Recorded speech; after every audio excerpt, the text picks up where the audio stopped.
Okay, before I get into this, I don't know if you can call it guest interloper. What do I asked him to do this shit, so I guess he wouldn't be an interloper. Hey, Quentin. So the buddy system is the entire network for our podcast, and we decided. I mean, at this point, this is an entirely separate podcast from the ACMM, my little comedy journal. So I talked with George and Will, and we're setting up this new podcast. We're calling it the People of Comedy or People of Comedy. We're going to be changing up the questions, so it's not going to be these generic ass questions. Even Quentin was like, most people are going to have the same answer for like, why did you start comedy? Super generic. But we're hitting up different people. George is going to be hitting up people. Will's going to be hitting up people, and you're going to be it's going to be a separate podcast. So if you want to check this one out and then the ones following, we should be still doing these every single Friday. We also have Night Guy and Baldy, Game Boys, the Buddy Cast, ACMM, A to Z. I think that's all of them. Yeah. So just know that it's going to have a different icon, and it's just going to be a separate podcast from the ACMM. All that being said, Quinton, I want to say I met him in San Diego at not Ace's Comedy Club, but the other place that I believe Rocky Osborne had. And I think he was doing like a roast or something. I just remember him being like a charming, funny dude and just likable in general. And I saw him last time I saw him before the world collapsed. Was in L.A. at like a I don't know Mike show thing. I don't know what it was, but it was really good to see him.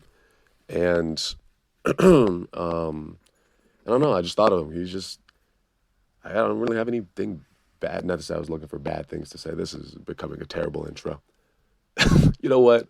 I'm gonna shut the fuck up and let Quentin speak for himself. So this is Quentin Ashton. Oh fuck me. There we go. Back in the day, we used to take the girl to the malt shop. Nowadays, kids are just eating butt. I remember the good old days. You didn't used to have to spread cheeks and put your face in them to get somebody's attention, but these kids, ass fiends. Yo, this is Quentin recording for Aaron Chase's podcast. You can catch me on Instagram at Quentin Comedy. On YouTube as Quentin Comedian. Before I recorded this, I was listening to some of the other episodes. I listened to Will's podcast, and that was passionate. Will should give inspirational speeches at kids' soccer games, which is orange slices in one hand and his manifesto in the other hand. It was just hope y'all like kicking a ball at this level because most of y'all will not do it at the next. um, Aaron gave me a couple like talking points, like things that he wants to touch on. The first one of them was why did you get into comedy? Which is I feel like most people do have the same answer for that. Like as a kid, like I only watched stand up comedy and cartoons. I saw like every Mad TV. I remember I used to write jokes and just wait to like run them by my friends at school the next day. Like, oh, I'm gonna kill them at the lunch table. I used to it used to keep me up at night, like just thinking of like tightening up words and like getting trimming the fat in like a joke and like how to say it. Uh, but for sure it made life harder. Like I moved to LA after college and I ended up doing construction, which is not what I went to college for at all, right? Like so I graduated and I was like, okay, cool. So I have a degree now. So as soon as I move somewhere else, I'm gonna be able to get whatever kind of work that I want. It for sure didn't happen. I landed in LA, applied, got no jobs. So I went to a place that did like manual labor, and I pretty much just lied.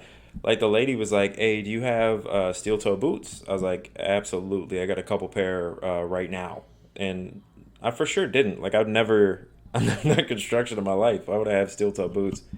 I had I also like she asked me if I had ever driven a forklift. Like I distinctly remember being like her looking into my soul and be like, "You've driven a forklift, right?" And I was like, "Yeah, for sure. I drive forklifts all the time. Like, if there's a forklift in the parking lot, I'm gonna try to drive it most likely." Um, and I feel like she knew it was lying. Like I was pouring it on pretty heavy. She for sure knew. But what was wild though was the next morning they called me up, right, and they were like, "Hey, the dude that we did hire, he quit after 2 hours because it was like it was too much." And I was like, "All right, cool, I'll be in there." They're like, "All right, bring your steel toe boots." I was like, "All right." So I got up and I just went to J.C. Penney and bought a pair of like knockoff Timberlands, um, and I just busted it. And dude, it was awful. This is the hardest work I've ever done in my life. A lot of appreciation for construction workers. Um, what was Aaron talking about? He's talking about inspiration. Uh, I feel like I got pretty standard inspirations. The Carlins, the Pryors, the Chappelles, the Burnhams. There were some other things uh, that weren't like comedy based that I just thought was like really dope and stuck with me as a kid. Like I remember Outcast, their sound, but also like the look. Like there was one music video where Andre 3000 was just wearing shoulder pads. Like I was like, why is he doing this? But like 30 seconds in, you get that it's like, oh, this is just how he gets just himself out. Like that's how he gets his personality out. And it wasn't like a gimmicky thing. I was like, that's pretty dope. Like I like that about comedy of like saying some weird stuff, and it's like maybe I could work on this for people to get it. Like they just don't get it right now, but as soon as you like, you trim it up and make it nice and presentable, no matter how weird it is, the people are gonna get where you're coming from. So I really like that aspect of comedy too. I did a podcast like a when I first got to LA that was at the Comedy Store, and it was only like 1 minute long.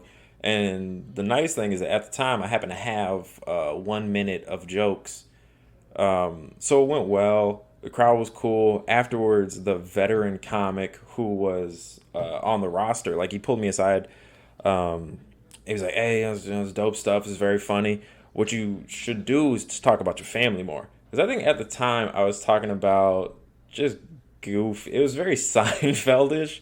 Like it was just goofy stuff. I was talking about clothes hangers and slow children at play signs, but just like, I was all over the place. He's like, "Hey, just talk about your family." Well, that was actually probably some of the best advice that I got because after that, I scrapped all my old jokes, wrote stuff about my family, and it was already going cool, but it just started going like even cooler since then. That was like a dope bit of information that I got from him. Um, what else is he talking about? He's talking about worst bomb. This was bad. This was real bad. This happened probably like a few months into comedy, right? So essentially, I started in Minneapolis, and I did it there for a month, which was 3 or 4 mics or whatever it was. It was like one mic every Thursday, and then by the end of the month, I was like, I love this so much, I'm gonna need to do it more than every Thursday. Uh, so I just left for LA, right? So I'd seen people bomb a couple times, and the weird thing is that it hadn't happened to me. Like everything just went exactly how I thought it was gonna go.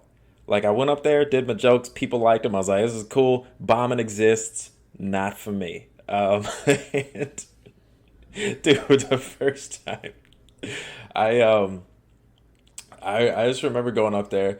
It was supposed to be. It was like I think it was 5 minutes, and the first joke didn't do what I thought it was gonna do. I'm like, all right, cool. I'm gonna get it with a second. The second joke didn't do what I thought it was gonna do. I was like, there's something. This is a weird feeling. Like I'm getting hot. And then the third, the third joke did absolutely nothing. And I just, dude, the temperature in the room was like maybe 70 degrees, like waiting room temperature. Dude, my body, my whole body was just on fire. I was visibly sweating.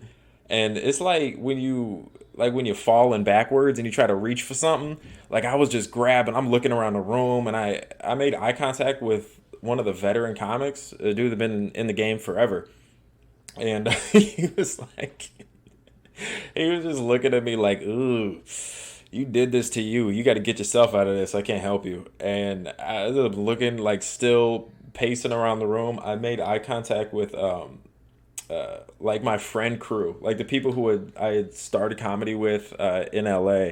they just they just looked disappointed. They're like, "Hey man, we respect you less, but go ahead and finish your little thing up there." It was so bad.